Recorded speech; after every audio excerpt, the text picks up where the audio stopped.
क्या आप जानते हैं कि जो कैल्शियम आप अपनी हड्डियों को मजबूत करने के लिए ले रहे हैं, वो असल में आपकी धमनियों को सख्त बनाकर आपके दिल के लिए खतरा बन सकता है।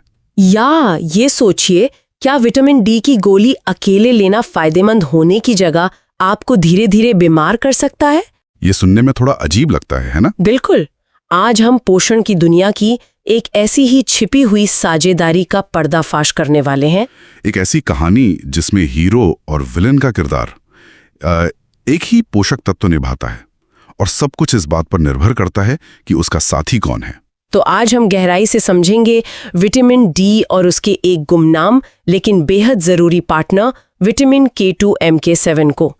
ये एक ऐसी जोड़ी है जिसके बारे में ज्यादातर लोग नहीं जानते, लेकिन ये हमारी हड्डियों और दिल की सेहत के बीच का सबसे जरूरी पुल है। और हम इसे समझेंगे बिल्कुल आसान भाषा में।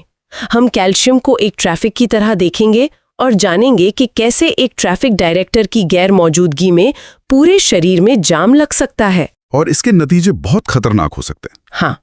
और आगे बढ़ने से पहले ये जानना जरूरी है कि आज की हमारी सारी जानकारी शरद मिश्रा द्वारा संकलित, शोधित और समीक्षित की गई है, जो एक होलिस्टिक और metabolic health educator, lab diagnostic expert, diet nutritionist और कंसल्टेंट फार्मासिस्ट हैं। तो चलिए इस दिलचस्प पहेली को सुलझाना शुरू करते हैं।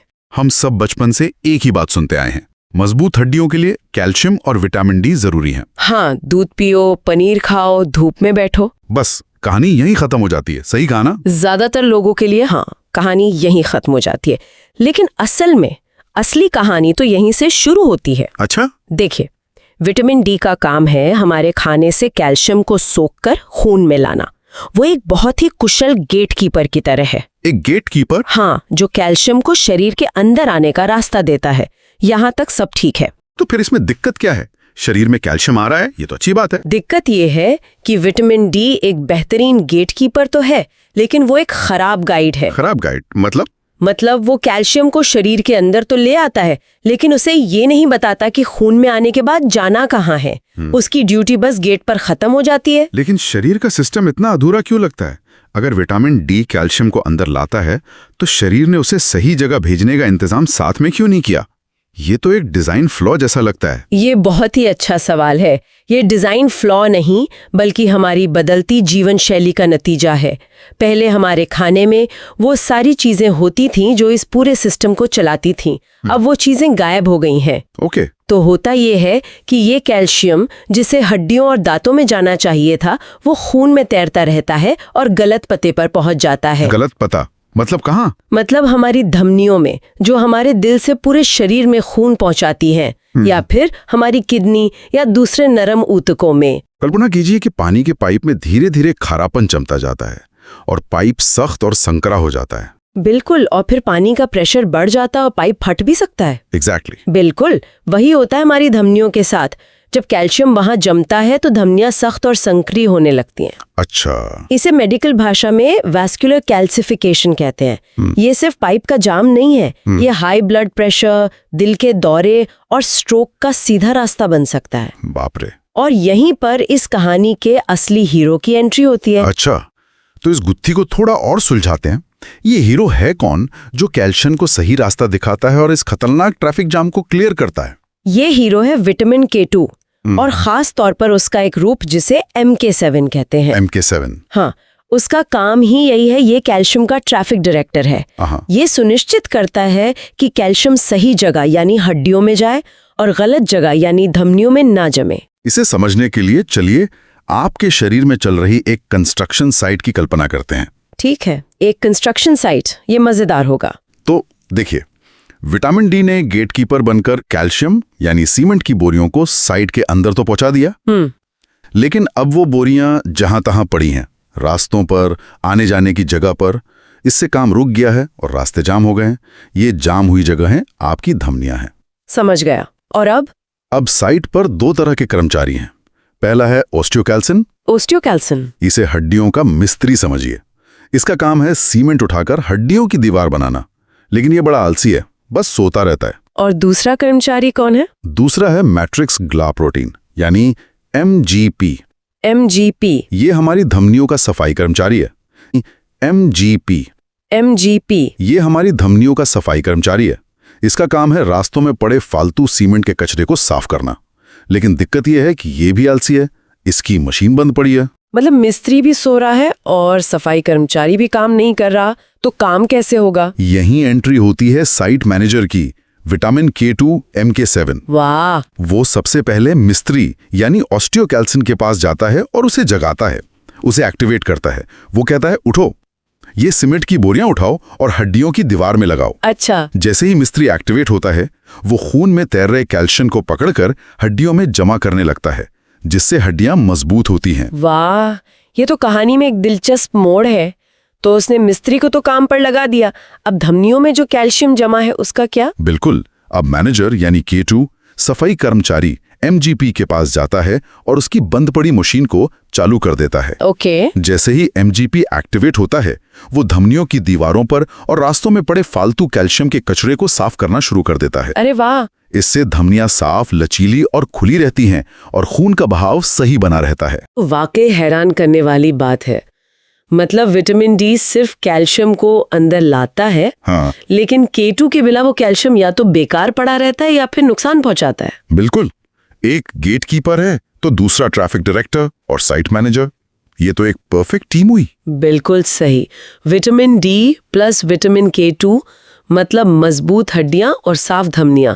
ये एक सिनर्जेटिक पार्टनरशिप है। अब आप समझ सकते हैं कि सिर्फ विटामिन डी की हाई डोज लेना क्यों खतरनाक हो सकता है। आप शरीर में सीमेंट की बोरियां तो भरे जा रहे हैं, लेकिन उन्हें इस्तेमाल करने वाला और रास्तों को साफ करने वाला कोई है ही नहीं। तो क्या ये डी और K2 की जोड़ी सब कुछ है, या इस टीम में और भी कोई है? आपने बिल्कुल सही नस पकड़ी है। इस कहानी में एक और छोटा लेकिन बहुत जरूरी किरदार है, मैग्नीशियम। मैग्नीशियम? हाँ, अगर K2 साइट मैनेजर है तो मैग्नीशियम वो मैकेनिक है जो विटामिन डी के इंजन को स्टार्ट करने के लिए चाबी लगाता है। मैकेनिक? वो कैसे? देखिए, हम जो विटामिन डी लेते हैं वो पहले शरीर में जाकर अपने एक्टिव फॉर्म में बदलता है। अच्छा। और इस प्रक्रिया को पूरा करने के लिए मैग्नीशियम की जरूरत पड़ती है। मैग्नीशियम के बिना विटामिन डी का इंजन ठीक से स्टार्ट ही नहीं हो पाता और वो उतना असरदार नहीं होता। तो असल में ये तिकड़ी है, डी, K2 और मैग्नीशियम तीनों मिलकर काम करते हैं। बिल्कुल। अच्छा, और मैंने विटामिन K1 के बारे में भी सुना है, जो हरी पत्तेदार सब्जियों में होता है। क्या वो ये ट्रैफिक डायरेक्टर वाला काम नहीं कर सकता? ये एक बहुत ही आम कंफ्यूजन है और इसे साफ करना जरूरी है। विटामिन K1 और K2 एक ही परिवार के सदस्य तो हैं, लेकिन उनके काम बिल्कुल अलग हैं। विटामिन K1 हमारे लिवर में काम करता है और उसका मुख्य काम है खून का थक्का बनाना। ओके। अगर आपको चोट लग जाए तो खून को बहने से रोकने का काम K1 करता है। उसे आप फर्स्ट एड डॉक्टर कह सकते हैं। और K2? जबकि विटामिन K2 पूरे शरीर में घूमता है और कैल्शियम का ट्रैफिक डायरेक्टर बनता है। तो पालक और दूसरी हरी सब्जियां खाने से आपको K1 तो भरपूर मिलेगा, जो जरूरी है, लेकिन वो आपकी धमनियों से कैल्शियम साफ नहीं करेगा। मतलब उस काम के लिए K2 ही चाहिए? एग्जैक्टली। उस काम के लिए आपको K2 ही चाहिए। तो फिर इन सब बातों का हमारी रोजमर्रा की जिंदगी के लिए क्या मतलब है? ये तो साफ हो गया कि K2 MK7 कितना जरूरी है। अब सबसे बड़ा सवाल ये है कि हम अपनी रोज की भारतीय थाली में इस सुपर विटामिन को कहां से पा सकते हैं? ये सबसे जरूरी सवाल है। विटामिन K2 MK7 ज्यादातर फर्मेंटेड यानी खमीर उठी हुई चीजों में पाया जाता है, क्योंकि इसे कुछ खास तरह के बैक्टीरिया बनाते हैं। अच्छा। और अच्छी खबर यह है कि भारतीय खानपान की परंपरा में इसके कुछ बेहतरीन स्रोत मौजूद हैं, बस अब उनके बारे में जानते नहीं है। जैसे कि? मैं अनुमान लगा सकता हूँ, शायद दही। दही एक अच्छा उदाहरण है, लेकिन भारत में इसका सबसे बेहतरीन और शक्तिशाली स्रोत है हवाईजार। हवाईजार? मैंने तो इसका नाम पहली बार सुना है। ज्यादातर लोगों ने नहीं सुना होता। हवाईजार उत्तर पूर्वी भारत, खासकर मणिपुर का एक पारंपरिक खाना है। ओके। इसे सोयाबीन को फर्मेंट करके बनाया जाता है। ये जापान के मशहूर नाट्टो जैसा है, जिसे दुनिया में K2 MK7 का सबसे अमीर स्रोत माना जाता है। तो हवाईजार में भी K2 भरपूर होता है? भरपूर। हवाईजार में बैसिलस सब्टिलिस नाम का एक बैक्टीरिया होता है जो फर्मेंटेशन के दौरान बहुत ज्यादा मात्रा में K2 बनाता है। ये K2 का एक पावर हाउस है। लेकिन हवाईजार तो पूरे भारत में नहीं मिलता होगा। हम जैसे बाकी लोगों के लिए क्या विकल्प है? ये सुनने में तो बहुत अच्छा लगता है, लेकिन क्या ये वाकई इतना सीधा है? आपका सवाल बिल्कुल जायज है। हवाईजार एक क्षेत्रीय खाना है, लेकिन कुछ आम चीजें भी हैं जिनमें K2 थोड़ी मात्रा में मिल सकता है। जैसा आपने कहा, दही, घर पर जमाया हुआ दही जिसमें अच्छे बैक्टीरिया होते हैं, वो K2 का एक स्रोत हो सकता है। अच्छा। क्योंकि ये पूरे भारत में आसानी से उपलब्ध है, ये एक प्रैक्टिकल सोर्स है, भले इसमें K2 की मात्रा हवाईजार जितनी ज्यादा न हो। ठीक है, दही के अलावा और क्या? इसके अलावा दक्षिण भारत के पसंदीदा नाश्ते इडली और डोसा। इडली और डोसा, वाह। हाँ, ये चावल और दाल के खमीर वाले घोल से बनते हैं। फर्मेंटेशन की इसी प्रक्रिया में K2 की थोड़ी मात्रा बन सकती है। और ढोकला भी? बिल्कुल। इसी तरह गुजरात का मशहूर स्नैक ढोकला, जो बेसन के खमीर वाले घोल से बनता है, वो भी K2 का एक स्रोत हो सकता है। तो मतलब अगर कोई रोज दही, इडली या डोसा खा रहा है तो उसका काम चल सकता है? ये चीजें निश्चित रूप से योगदान करती हैं, लेकिन यहाँ एक सच्चाई को समझना होगा। इन आम चीजों में K2 की मात्रा हवाईजार के मुकाबले काफी कम होती है। अच्छा। साथ ही ये इस बात पर भी बहुत निर्भर करता है कि बनाने का तरीका क्या है, घोल को कितनी देर फर्मेंट किया गया और उसमें सही बैक्टीरिया थे भी या नहीं। मतलब गारंटी नहीं है। हाँ, तो सिर्फ इन चीजों के भरोसे शरीर की जरूरत पूरी करना मुश्किल हो सकता है, खासकर अगर कोई सप्लीमेंट के तौर पर विटामिन डी की ज्यादा डोज ले रहा हो। तो ये तो एक मुश्किल स्थिति हो गई। एक तरफ हमें K2 की सख्त जरूरत है, दूसरी तरफ हमारे आम खाने में वो पर्याप्त मात्रा में है नहीं। हाँ, और यही आज के दौर की पोषण संबंधी चुनौतियों में से एक है। हमारी पारंपरिक डाइट में फर्मेंटेड चीजें बहुत थीं, लेकिन अब प्रोसेस्ड फूड के जमाने में वो कम हो गई हैं। इसलिए जागरूकता बहुत जरूरी है। चलिए, आज की इस गहरी और आंखें खोल देने वाली चर्चा की मुख्य बातें दोहराते हैं। बिल्कुल। पहला, विटामिन डी को अकेले सुपर हीरो न समझें। बिना अपने साथियों के वो हीरो से विलन बन सकता है। सही है। दूसरा, इसकी टीम में दो मुख्य खिलाड़ी हैं, विटामिन K2 MK7 जो कैल्शियम का ट्रैफिक डायरेक्टर है, और मैग्नीशियम जो विटामिन डी का मैकेनिक है। ये तिकड़ी बहुत जरूरी है।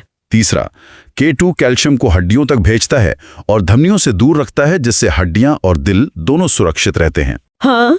और चौथा, भारतीय खाने में इसका सबसे अच्छा स्रोत उत्तर पूर्व का हवाईजार है, जबकि दही, इडली, डोसा और ढोकला जैसे फर्मेंटेड खाने में ये कम मात्रा में मिलता है।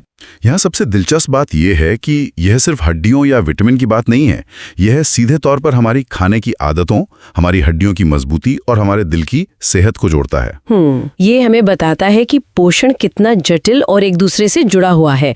एक विटामिन की कमी दूसरे के असर को खतरनाक बना सकती है। बिल्कुल। इसीलिए अगर कोई डॉक्टर की सलाह पर विटामिन डी की ज्यादा डोज ले रहा है, तो उसे K2 और मैग्नीशियम के बारे में भी सोचना ही चाहिए, वरना फायदा होने की जगह नुकसान हो सकता है। बिल्कुल। आज की चर्चा से एक बात तो साफ है कि हमारे शरीर में पोषक तत्व अकेले काम नहीं करते, वे एक टीम की तरह काम करते हैं। हाँ, एक टीम की तरह। एक की मौजूदगी दूसरे की प्रभावशीलता को तय करती है। यह हमें सोचने पर मजबूर करता है। आज हमने विटामिन डी, K2 और मैग्नीशियम की छिपी हुई साझेदारी को समझा। हमारे शरीर में और कितने ऐसे जरूरी टीम वर्क चल रहे हैं जिनके बारे में हमें पता ही नहीं। और हमारी सेहत की पहेली के और कितने टुकड़े अभी खोजे जाने बाकी हैं। आज की इस गहरी चर्चा में शामिल होने के लिए धन्यवाद। अगर आपको ये जानकारी दिलचस्प और काम की लगी तो इसे लाइक करें, अपने दोस्तों और परिवार के साथ जरूर शेयर करें, क्योंकि ये जानकारी कई लोगों की सेहत बचा सकती है। और हमारे चैनल को सब्सक्राइब करना ना भूलें।